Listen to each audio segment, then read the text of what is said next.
ఇదే విష్ణుమూర్తి పాదాలు గల గయ అశేష చనవాటి సందులు గొంతులు చూస్తుంటే మొత్తం కాశీనగరం చూసినట్టే ఉంది కదా.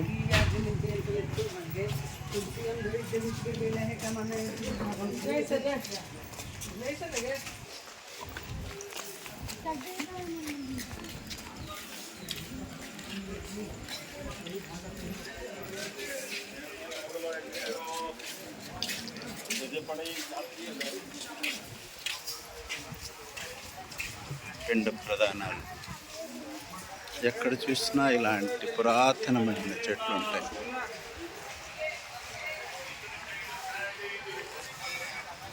తెలుగులో పిండ ప్రధానాలు. మధుర చూసారా, విశాలమైన నీరు లేని నది పిండ ప్రధానాలకు ప్రసిద్ధి. అంతా పిండ ప్రధానాలు. గయ అంటేనే పిండ ప్రధానాలు ప్రసిద్ధి. పురాతనమైన రాజుల నాటి కట్టడాలు చెక్కు చెదరకుండా ఎంతటి నదీ ప్రవాహాలనైనా తట్టుకొని నిలబడేటియే పురాతనమైన. కొండ మీద అమ్మవారు, మధ్యలో నీటి బొగ్గ, స్నానానికి అన్నిటికీ. ఇటువైపు బ్రిడ్జి, అటువైపు బ్రిడ్జి, ఎక్కడ చూసినా బ్రిడ్జిలతో అనుసంధానం చేసి భలే ఉంది కదా.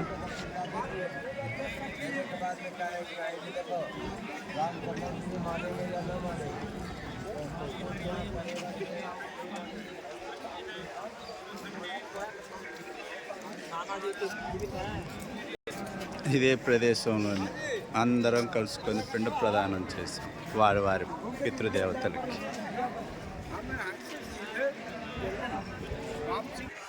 కాశీలోని హరిశ్చంద్ర ఘాట్ లాగా ఇక్కడ కూడా దహన క్రియలు విస్తారంగా చేస్తారు. లేదు ఈ కట్టెలతో వద్దు అనుకుంటే ఈ పక్కనే కనిపిస్తుంది చూసారా, ఇవంతా కరెంటువి, గ్యాస్తో కాల్చాడ పారేస్తారు. ముక్తిధామ్ చూసారా, ఇదే ముక్తిధామ్.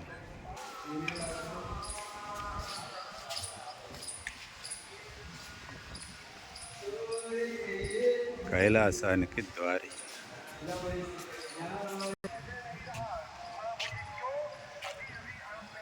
ఇదే శ్మశానం. ఇవన్నీ దహనాలు చేయడానికి.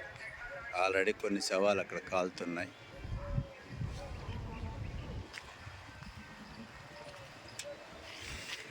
గయా ఘాట్.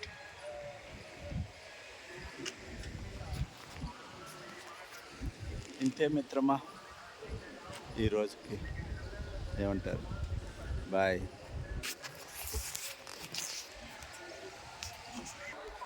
మబ్బుల్లో సూర్యుడు వస్తామా వద్దా అంటున్నాడు చూసారా.